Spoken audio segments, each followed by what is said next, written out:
I want to tell you about an exciting new program and ask for your help. The City of Long Beach is revising the land use regulations for the far southeast corner of the city. The area containing the Los Cerritos wetlands, the adjacent Pacific Coast Highway commercial corridor, and the abutting residential neighborhoods. This area is blessed with an abundance of natural and man-made resources, wetlands, waterways, and wildlife. You may know this area as SEADIP, which stands for the Southeast Area Development and Improvement Plan. This document has served this area well for the past 30 years, creating enjoyable places for people to spend their leisure time and wonderful neighborhoods that we want to preserve. However, much has changed in the intervening years. Much of the vacant land 30 years ago has been developed. The remaining vacant land, including the Los Cerritos wetlands, was annexed by the city 20 years after the original SEADIP plan was adopted. As a result of these changes and recent development proposals, there is a growing consensus that this area needs a new master plan. This new master plan will need to address some tough issues we must tackle together.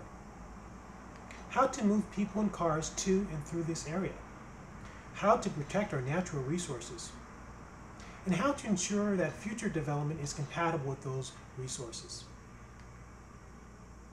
With this presentation today, I want to set the stage. I want to share with you the history of this area, show you some images of existing conditions, and highlight those areas that are likely to change over the next 10 to 20 years. And then I want to hear from you, your ideas, your concerns, and your solutions. And whether you live near the Coolidge Triangle or the Iron Triangle, these are important citywide assets that needs everyone's attention and consideration. Until 150 years ago, Long Beach and the adjacent cities were ranch land and open space. By the turn of the 20th century, with the extension of the Pacific Electric Red Car, Long Beach was establishing itself as a tourist destination.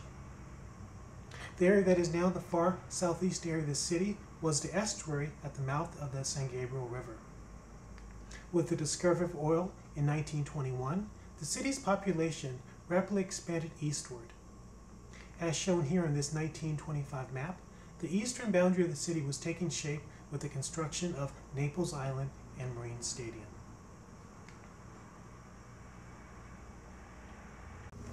Our planning area is generally bounded by 7th Street to the north, Marine Stadium to the west, and Orange County to the east and south.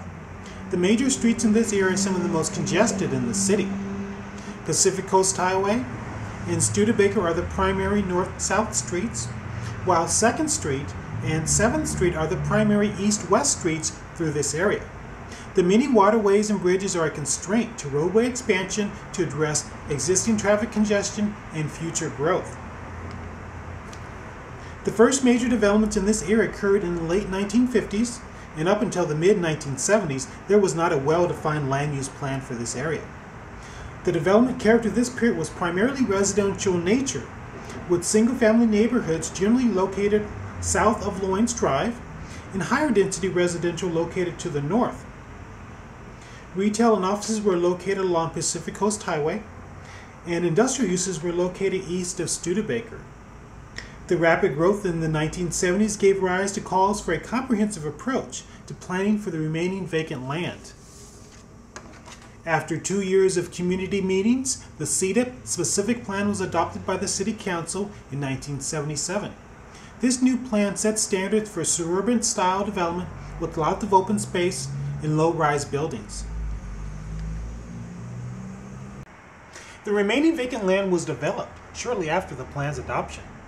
Those developments were designed to be harmonious with the area's waterways and parklands. Built in 1980, the Bixby Village condominiums were the last residential development. In 2006, the Los Cerritos Wetlands Authority purchased 66 acres of vacant land to restore into fully functional wetlands. Various state and local entities are actively pursuing the remaining privately owned, undeveloped open areas for acquisition and restoration. Many of the commercial properties built during the first wave of development in the 1960s are likely to change in the near future. How should these sites redevelop? What areas should be preserved and protected? How can we improve the movement of people and cars? As I said before, we're dealing with some tough issues. With your help, we can come up with some productive solutions. But what we need is your input. We're asking all residents to participate in this program because these are citywide resources that impact the quality of life for all of us. First, we'll be asking residents to participate in a short answer survey. A summary document will be prepared by staff that will detail the options voiced by the public. This summary document will be reviewed by the Planning Commission and forwarded to City Council, who will direct the next steps for staff to follow. We thank you for your time and respectfully request your participation in this endeavor.